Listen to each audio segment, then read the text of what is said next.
Hello, good morning, and welcome back to Recharging the Human Battery here on AM 950 Radio. Dr. Sinacropi has been holding down the fort by himself for a bit, and it is back to me today. So we're switching spots. I just got back from spring break, so I'm still on Florida time, but here we are. And it's been a while since I have done one of these episodes, so I thought I would take a chance to come back to the ABCs of concussion. If you remember, we've done A, B, C, and D. So today would make letter E. So for today, I have, again, a handful of topics for you, starting with the letter E that relate to concussion and or TBI. And as you know, again, as we've talked about on the show here, concussion is a form of mild TBI, meaning traumatic brain injury. So if you haven't watched or listened to the previous episodes of the ABCs of concussion, it's a really good one because our big thing on this radio show is trying to educate you on how to be the CEO of your own health, take care of yourself.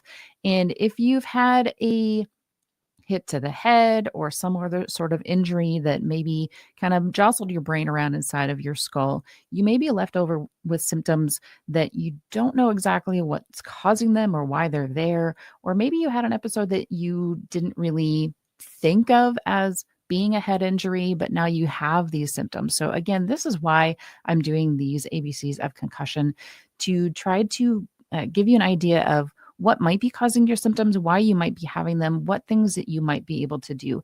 Again, we're not giving out true medical advice on the show here, just giving you some information and educating you a little bit about this topic that really is a very important one. The concussion TBI has been identified as a silent epidemic. It's happening. About a quarter of all adults in the United States have had a traumatic brain injury to some extent.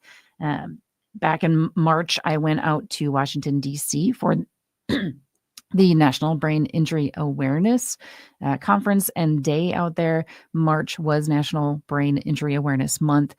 So we just finished that up, but it doesn't mean that we're going to stop educating because that's my job.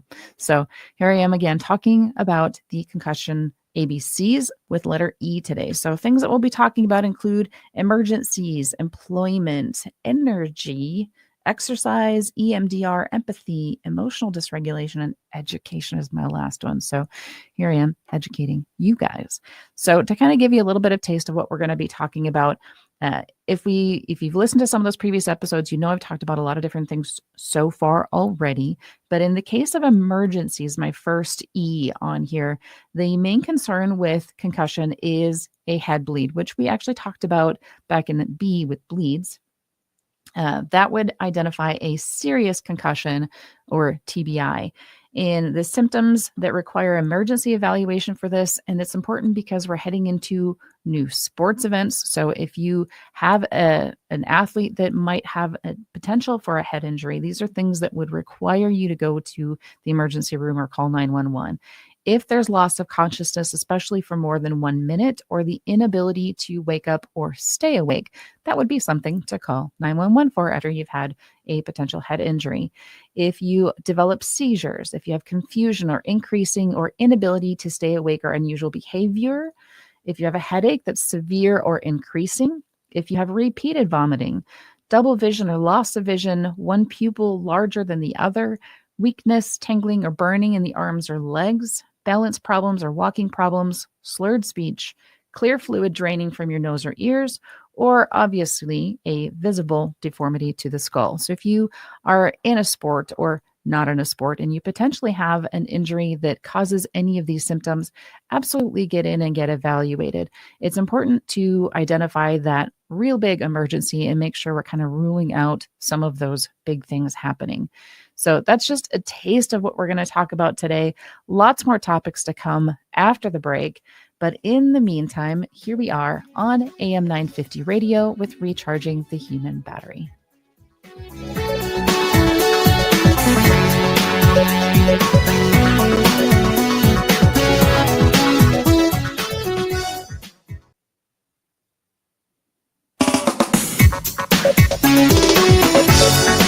Welcome back from the break. Again, we are on AM 950 Radio with Recharging the Human Battery.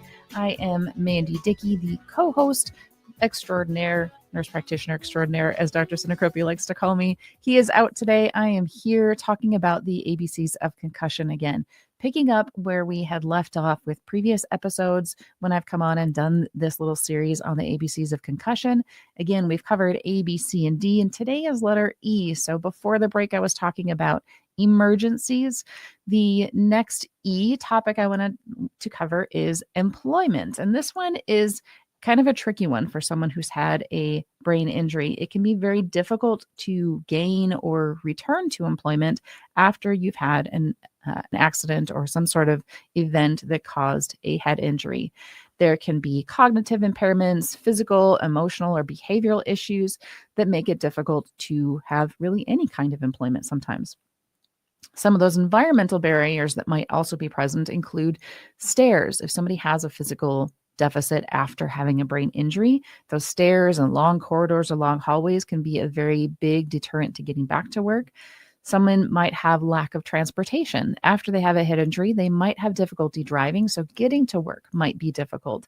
And even trying to navigate the public transit system might be a difficult thing to do for someone who's had a brain injury. And then there's other people's attitudes. And I think we might have talked about this a little bit before on one of the episodes, but other people's attitudes can play a huge role in this. As brain injury is an invisible disability, people don't often see the things that go on inside the person's head that make it difficult. You can't necessarily see that somebody's having a really tough time trying to stand upright. You can't necessarily see if someone is having difficulties with their cognition, if they can't understand, if they can't read things very well, or even understand the verbal language very well, meaning you can't understand what other people say because your brain connections are not firing on all cylinders. I mentioned before the break that we just got back from our vacation. We went on a ferry boat ride, and there were some 5-foot swells on one direction of that ride. Trying to stay upright when you've had a brain injury that kind of throws off your equilibrium is an interesting thing. I did end up with my knees down on the floor of the ferry boat at one point because the waves were so big and I could not stand up straight. And then I watched all these people walk around me that didn't have any brain injuries and they had no problems. So that was probably a little bit more visible, but I don't think people understood why I couldn't stand upright. So other people's attitudes can be huge in that they don't understand. And that's part of why I'm doing this series, to try to educate anyone out there who might be listening. And if you have anybody else that you think should listen to this show, please refer them to listen back into it, because there's a lot of really good information every week. But, I'm a little bit partial to this ABCs of concussion series here. So getting back to the employment issues, if somebody is looking at getting back to work after a head injury, they might require some sort of accommodation to get back. Again, it's an invisible disability, but it's still a disability. The Americans with Disabilities Act, the ADA, does require employers to provide reasonable accommodations. Unfortunately, on this one, and really with any injury, I always say it's up to the employer what they will consider reasonable. It might include taking extra rest breaks. You might need a later start time or an earlier finish time, meaning you have shorter days. You might need to temporarily transfer to a different position while your brain is healing if it's something that's going to be unsafe for you, or you can't quite do the work that you were trained and hired to do. You might need reduced screen time, and that's going to be something that's important for everybody after a head injury, is reducing that time that you spend on screens, because it's very hard to focus. The bright lights make it difficult for you to focus as well. You might have to have reduced driving or physical activity during that recovery time, and limited or no use of machinery or heavy equipment. So that can really affect your job. If you are a heavy equipment operator, for example, and you've had a head injury and now you can't work that heavy equipment. There are things like assistive technology that people can use, such as screen readers or magnification software, that can help make that computer work a little bit more tolerable. You might need access to sunglasses, earplugs, headphones if you're bothered by lights or noise. And it's usually recommended that you start gradually back into work. I don't think I have really ever talked to anybody that said, oh, yeah, just 100% go back to doing what you're doing and try, because that just kind of sets you up for failure. So it's really important that you go back at a speed that your brain can handle as you're still trying to recover. So that might mean that you have to return to part time work or work from home if possible to remove some of those overstimulation possibilities with all the lights and sounds and smells and everything of at work, while you're trying to let your brain heal and get back into doing what you're normally doing, so that you can get maybe part-time back into the office and part-time at home or whatever, if that's a possibility in your line of work. Again, rest breaks, shorter work days might be beneficial. Um, you might also need to just take some time off of work, and that could look like using short term disability, long term disability, using your FMLA if you are able. And we have talked about that previously with our disability back in letter D. One thing that I wasn't really aware of was the vocational rehab services. It is funded by state and federal governments. So, again, with the culture of where it is, where we don't know what finances are going to look like, some of these programs might be on the chopping block, unfortunately. So if you have any pull with your representatives, now is the time to reach out and try to encourage them not to chop some of these programs, because it's really important to have that vocational rehab service there in case somebody is injured and needs help getting back to work. Because, again, the impairments are often invisible, there usually needs to be a rehab physician and neuropsychiatrist that help to provide those the proof that you have impairments from a brain injury and that you meet criteria for admission to a vocational rehab program. And talking about just in general trying to get back to work after a brain injury, roughly 40% of individuals who've had a brain injury are stably employed 3 to 4 years after their injury. I'm going to say that again for you. Roughly 40% of individuals are stably employed 3 to 4 years after injury. 23% are unstably employed. So the rest of that 20 some odd percent, can't do math in my head at the moment, are not employed at all. So that's a huge number of people who are either unstably employed or not employed at all after a brain injury. Again, that ability to drive is strongly linked to stable employment. If you have difficulties with your vision that impairs your driving, if you have difficulties with cognition, with response times, any of that makes it unsafe for you to drive, not being able to get to work is a definite hindrance to being able to work. And when we're looking at all of the studies that give these numbers, that data remained very similar from 2003 all the way to 2019. Any research that looked at how much or how frequently people were able to get back to work after a brain injury said approximately those same numbers, that 40% were stably employed. Again, that leaves another 60% that's not stably employed. If you have 23% of that is unstably employed, meaning they're on and off again having their jobs, that's still a huge number that is completely unemployed after having a head injury. And that puts pressure on our entire system. We need those state and federal government programs in order to help these people who are not able to get back to work. There is a question that comes up to me of why these people can't get back to work, and we'll kind of talk about that a little bit. But really, any of these symptoms can prevent you from getting there. There was one PubMed article that I found in 2020 that noted 68% of moderate or severely injured people and 84% of mildly injured individuals were back to work following their injury. But it really didn't break down the stable versus unstable employment. So if we're kind of looking at that, it's still very much the same numbers as those previous reports had been. Of this 2020 study, though, it showed that only 16% had a complete return to their work by 12 months. Another 24% had accommodations still at 12 months, and 67% of them had either reduced work hours or were less content with their jobs. Again, this is a huge number of people after head injury that aren't able to be stably employed, enjoy their work, get back to their full-time positions, not need accommodations. All of those things. That's a huge list. And of those that return to work, just under half of those return to their former jobs. So that's over half of the population of individuals that have a head injury that are not able to return to the job that they were working at the time of their head injury.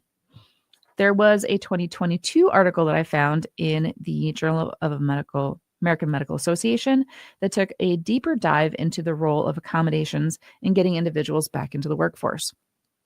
So it identified that individuals who are not provided workplace assistance or paid leave can result in decreased annual income, financial instability, and that can cause persistence of post-injury physical and psychological symptoms. Meaning, if you are stressed about your finances, you can't get back to work, that actually limits your ability to recover. And without proper education and follow-up, individuals with mild TBI have increased risk for seclusion, misinformation, negative feelings surrounding their condition, enabling post-concussion symptoms to persist. Again, if you have stress about not being able to get back to work, that makes things so much worse, and it actually slows your recovery, meaning that you're not getting back to work even less than you potentially could have before. So what can we do instead of this? We can offer assistance. We can offer accommodations that will actually get people back into the workforce. So ideas for employers that might be listening. Try to make sure that you have programs to help support individuals after they've had an injury, whether it was workplace injury or not. They still need accommodations in order to get back to work so that they can get better, get that financial assistance. Because as I've found out very much the hard way, it's hard to get assistance when you need it. And the restrictions on that assistance are so thick that, again, it's very difficult to get that help. I think I mentioned before when we talked about the disability that my husband made just slightly over the cutoff for financial assistance for a family of 5, and that certainly did not meet our bills.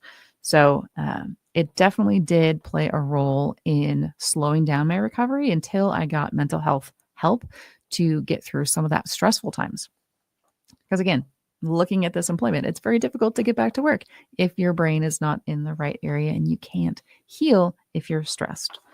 So that said, moving on to the next letter, letter E for energy. And we did talk about this a bit with activity and tolerance back in the letter A. So the very first episode that I did in this series, but there is a general decrease in both physical and cognitive energy following a brain injury. This can look like just feeling tired, weak, exhausted, even after minimal activity, feeling irritable and upset, which leads to headaches and increased forgetfulness. We see a lot of cognitive fatigue, which I know that I have covered as well back in the C letter. That can look like, again, trouble concentrating or thinking clearly, making more mistakes, having difficulty finding your words. And the big thing to do with this, again, I'm not going to go real deep into this one because I've covered it a lot in both the A's and C's and D's. I think I've covered this one quite a bit. Conservation of energy. So we'll just briefly talk about what to do. Conservation of energy is really, really important and very much overlooked in somebody that's recovering from some sort of a brain injury. It's important to take regular breaks before you think you need them. Because if you keep pushing, thinking, oh, I'll just be fine, I'll just push a little bit harder, it's going to take you longer to recover. So take regular breaks before you think you need them. Plan and prioritize how to use your energy. And I will say that this one is a little bit easier said than done because your triaging ability might get affected. Mine did. So I had a little bit of difficulty trying to triage what kind of activities I needed to do at different times to make sure that I had enough energy to go around.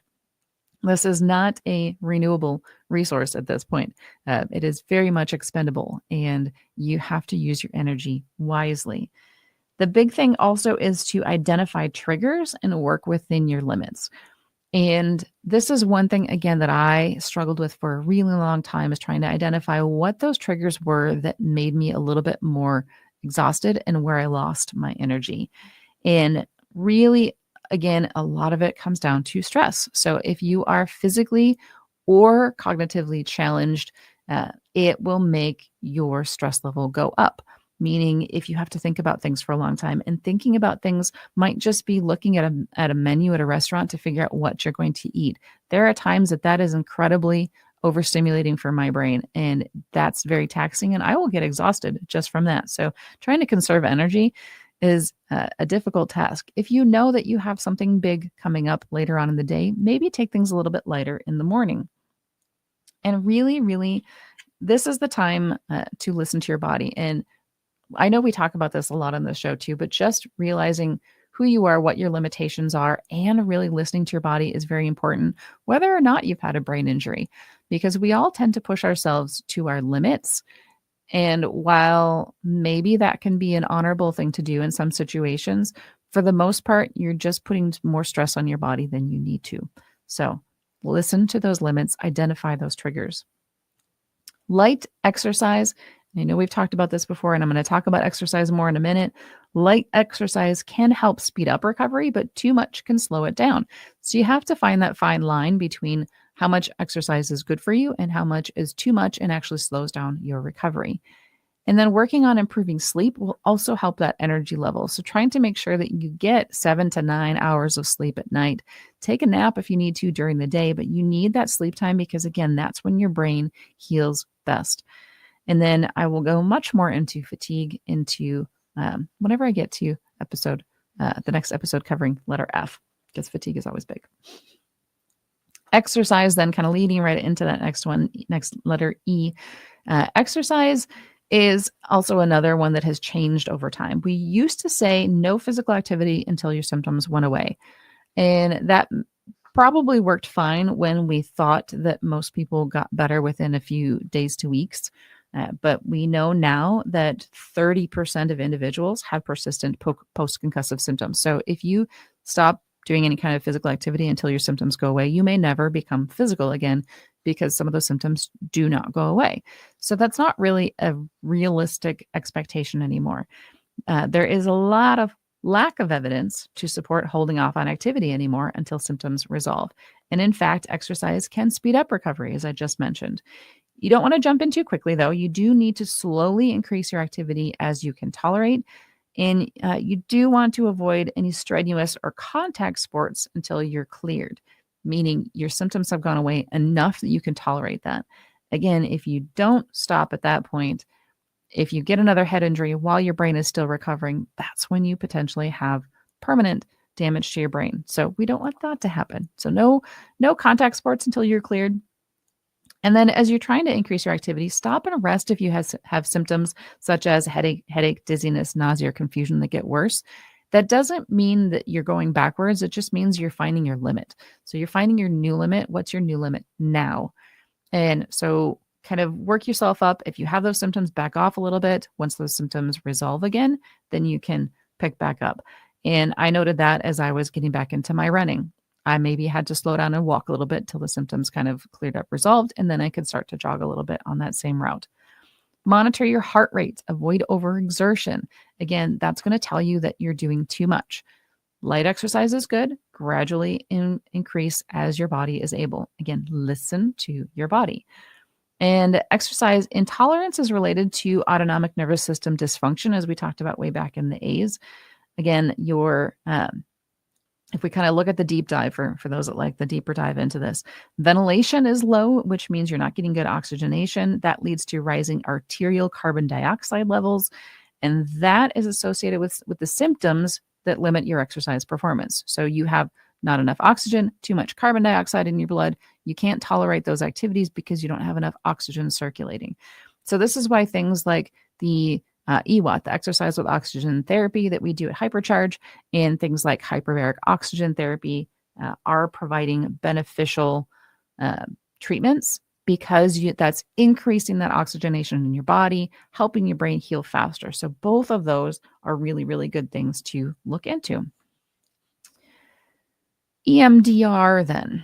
I kind of hinted at this one in previous episodes as well. EMDR stands for eye movement desensitization and reprocessing. This is something that I have really kind of been preaching a lot since my own injury because it really is helpful for any kind of trauma recovery, whether it's PTSD related to a car accident, sports accident, whatever that might be, or other traumatic events as well. So EMDR is not limited just to TBI treatment, but the trauma related to it. So again, if you were injured, or the person that's injured was related to a car accident or some sort of traumatic event.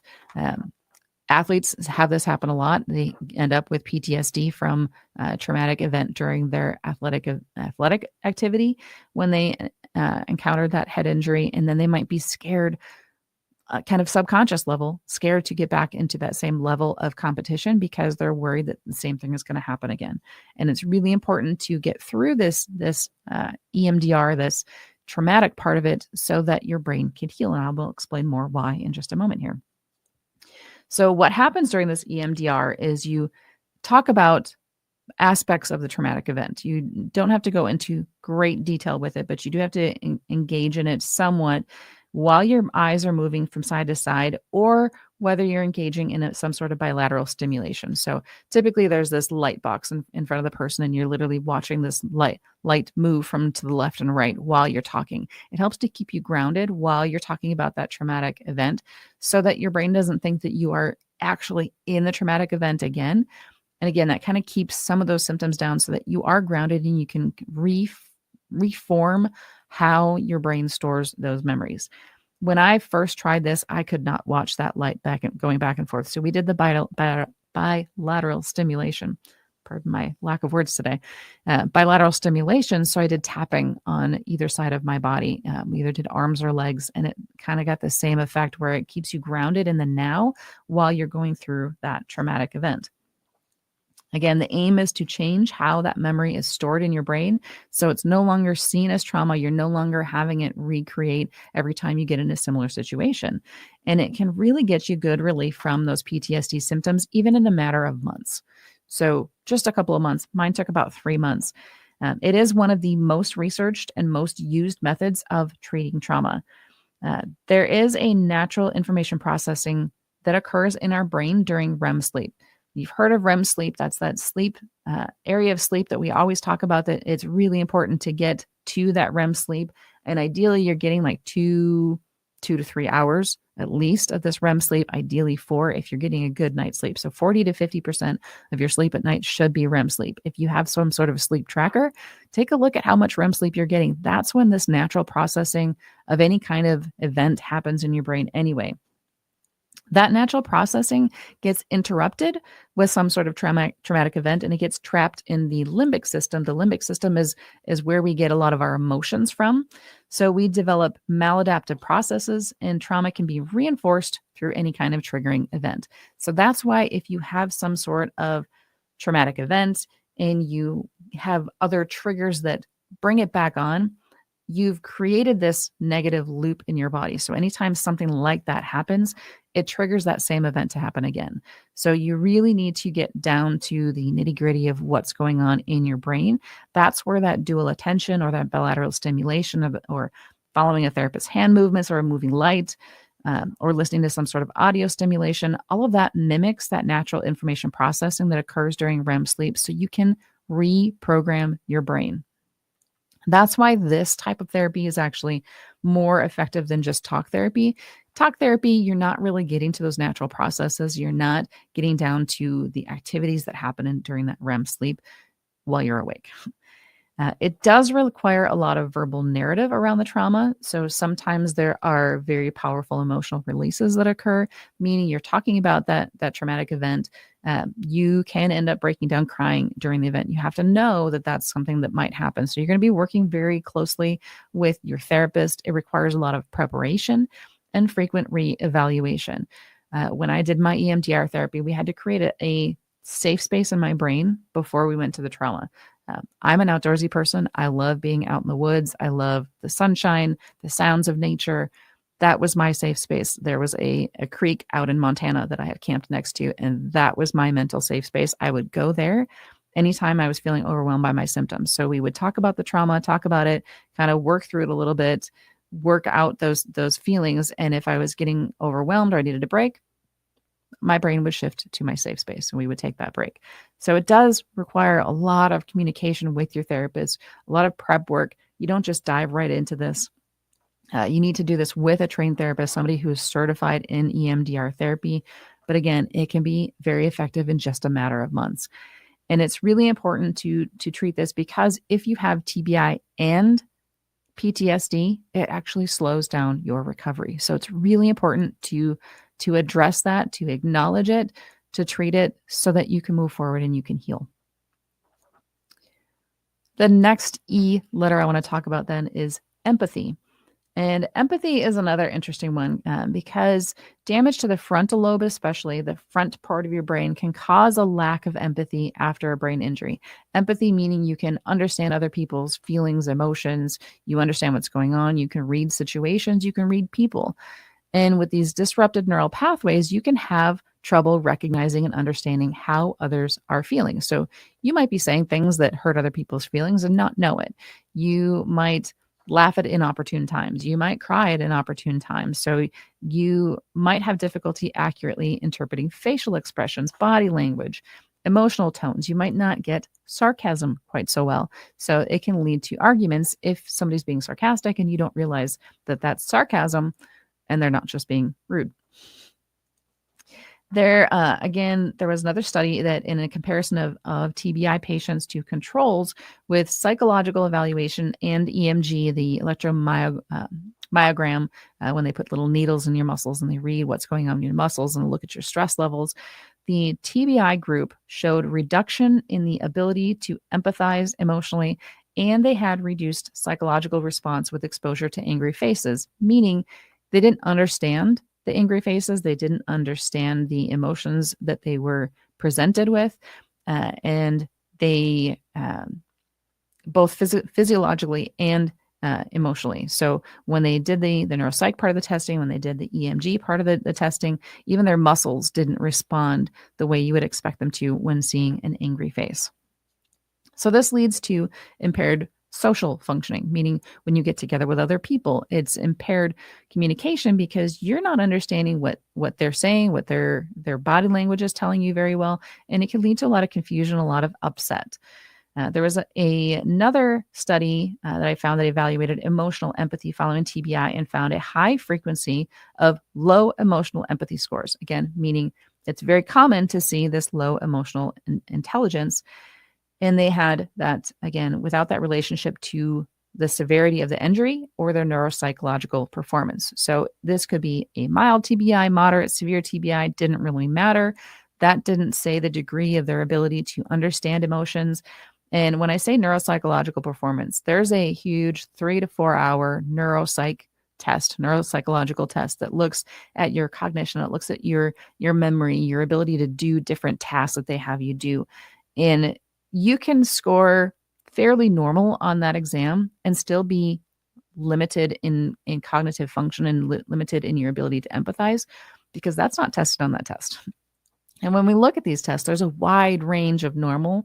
So some of the things that I tested on were low normal, whereas my psychologist said, given my level of education and experience in healthcare, should have been much higher on some of those. So it doesn't always show up as impaired on that neuropsychological testing.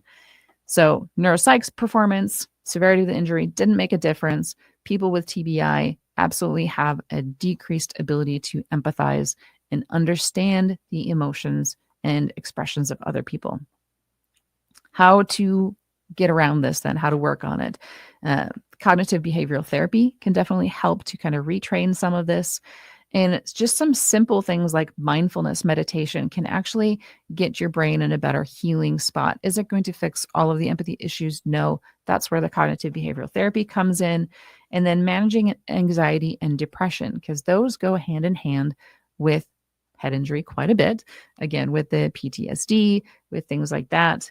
So managing depression and anxiety, managing the stress level will actually let you feel emotions better also. So when you're not constantly in this fight or flight anxious level, you can understand people's emotions and their conversation better. So again, things to work on with that. There are ways to work around this. It's not that that's where you're stuck with now. Emotional dysregulation, then another big one here. And this one, when I was first making up this list, I kind of laughed a little bit when I remembered to put this on there because this is something that has definitely been a hindrance for me moving forward. So the fact that it took me a little bit to remember that it even existed was kind of funny. So I chuckled to myself on it. When we have somebody that we're talking about brain injuries, it's really, really common for people to have depression and anxiety following a brain injury for multiple different reasons. It can be because they have worsened symptoms. It can be because they can't get back to work. It can be just a functional change in the brain, a hormone change in the brain because the neurotransmitters are affected. And now we have depression, anxiety, regardless of whether or not somebody has symptoms left over. So again, so many different reasons. We've talked about anxiety and depression both in the ABCs so far. But again, just highlighting that there is an increased risk of that anxiety and depression, and that leads to a lot of emotional dysregulation. So we can see a lot of mood swings, a lot of irritability, some temper outbursts, and the emotional lability, meaning somebody who's emotionally labile means that you can go from happy to sad in about 0 to 60 in 2 seconds, right? So when you can easily switch from one emotion to the other, and it really doesn't always have to make sense. It can be people with brain injuries can be easily set off by very simple things. They can have exaggerated responses to situations.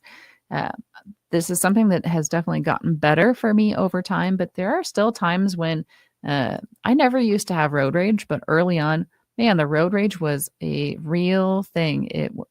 The struggle was real there. So if somebody did something stupid on the road, pardon my choice of words there, they did something not so smart on the road, it was really easy to kind of get into a spiral and get upset by that. If my kids did something that was maybe a slightly irritating before, it was a huge irritation now, and it was something that I definitely had to work on over time. But that adjustment can come because of changes to independence after a brain injury, from changes in family roles. Again, society can cause emotional stress, like we talked about before, where people just don't understand it is an invisible disability. So a lot of people don't see the struggles that go on in the brain of somebody with a brain injury. And of note, people that have depression and anxiety prior to their injury may experience worsened symptoms after that traumatic brain injury occurs. And again, as I mentioned, TBI that is coupled with PTSD does lead to poor cognitive and affective outcomes following a traumatic brain injury. Meaning, if you have both of those and you're not really working on that PTSD part of it, it's going to make recovery from that TBI much more difficult. So what do we do with this? Again, treatment for emotional dysregulation is psychotherapy, the big one, with or without EMDR therapy. So doing some sort of psychotherapy, just talk therapy in itself, can be very beneficial. When you're working with those therapists, some of them are certified in art therapy, some in music therapy, some with EMDR. So you really need to make sure that you find someone that's a good fit for you. As any kind of mental health needs, you need to find the right person. I went through 2 or 3 therapists before I found one that really kind of jived with me. And that's okay. Not everyone is going to be a good fit with everybody. So you need to find one that's going to be a good fit for you. And again, if you look at the research, it will tell you that psychotherapy and medications are usually better than one or the other alone. I am very sensitive to medications, so I was not a huge fan, but that is definitely an option if you are not somebody who's super sensitive to medications like me. Mood stabilizing medications can also be very helpful, and it doesn't have to be long-term. So when we're talking about recovery from TBI, it can be a matter of 3 to 6 months.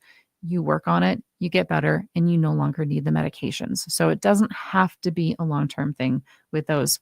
If you're one of those people who really doesn't like medications, I'm not anti-medication. I am medication at the right time, the right place, for the right amount of time.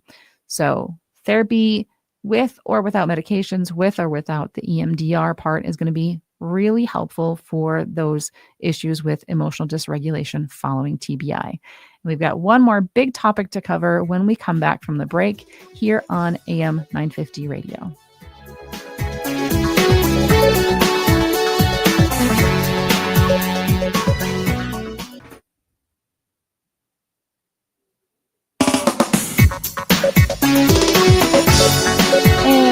Welcome back from the break again here on AM 950 Radio with Recharging the Human Battery. Dr. Cinecropi is out today. You've been listening to me, Mandi Dickey, nurse practitioner, talking about the ABCs of concussion again today, picking up on that series again. On to letter E today. So all the topics we've talked about today started with the letter E. Again, if you're just tuning in now, please do go back and listen to the whole show because it's been a really good one as usual. And if you haven't listened to the previous episodes, take a peek at them as well, because this whole series is about education, which is my last E topic letter for today, actually. But educating everyone, the public, other healthcare providers, whoever might be on the other side of this radio or computer or wherever you are listening to this episode, because again, concussion is really, really a big thing in our country that we don't think about. 1 in 4 adults is walking around with some level of traumatic brain injury. Again, concussion being a mild traumatic brain injury, and mild in the sense of the fact that you didn't lose consciousness, you weren't in a coma, you weren't on tubes keeping you alive. That's really kind of the only big differentiating factor there. Mild does not mean you had mild symptoms. Mild does not mean the symptoms go away completely on their own for all people. Because as we've talked about today, 30% of people that have a traumatic brain injury will have continued symptoms. And this is not something that everybody gets over in a matter of weeks, as we used to think. There is a lot of new evidence out there, new information, and the symptoms of concussion can be wide and varied, which is why I'm able to have a whole series doing the ABCs of concussion, because there are a lot of things that are related to it. So any of these symptoms or things that I talk about would be affected by somebody that has a TBI. Some of them are not specific to TBI or brain injury, but some of them are fairly specific. But again, if you are somebody that has experienced a brain injury and you have any of these symptoms that are still lingering, you certainly can still talk to somebody. It's never too late to get treatment. Every time you kind of reach a new plateau, I have found that it's a time to add a different kind of therapy and try something new to help me get better. So that's kind of how I've found it. So this last E topic then for today is education. The big thing that I'm doing with this whole series is education. And education on this front, I mean from multiple levels. Educating the patient, so the person that has the symptoms, educating the public in general as to what kind of problem this is for our society, and then educating providers so that we do a better job caring for people that have injuries. So for the patient themselves, when you are educating a patient, you need to make sure you educate them to the level that they are at, not the level they were prior to their injury, but the level that they are at now. What is their current level? My neurological chiropractor, I think one of my favorite things that he had me do was have me take out my phone and record him when he was giving me directions on the exercise that he wanted me to work on. And this was brilliant and something that I intend to bring into my practice, so that patients feel like they can have open conversations, they can remember things, so they can refer back to it later. My husband couldn't come with me to appointments for a long time, and I couldn't relay back to him what happened at those appointments because I couldn't remember them. So it's something that, as a provider, it's really important to keep that as an open mind and something as a possibility for your patients to do. Again, education for the patient needs to be done ideally in bullet points rather than long paragraphs or booklets, because when somebody has cognitive difficulties, it's really hard to follow a lengthy written material that's given to them. So I was given a lot of handouts at different times, and it's really hard to read all of those. Bullet points are much easier, but those long paragraphs, not so much.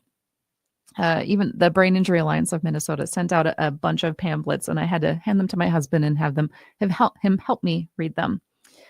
Be ready to repeat information to those patients as well, because concise information over and over is very important. To the public, you need to clarify what concussions look like, and that's the whole point of this show. What are the consequences of not treating it? Where to go for help? And we need to work on that stigma so that people feel okay saying, hey, I've had a brain injury and what can I do? And to the healthcare providers listening, again, I urge you to look into some education, some continuing education options outside of your practice area so that you can be up to date on all of these changes that I've been talking about week to week also. So thank you guys so much for being here. See you next time on AM 950 radio with Recharging the Human Battery.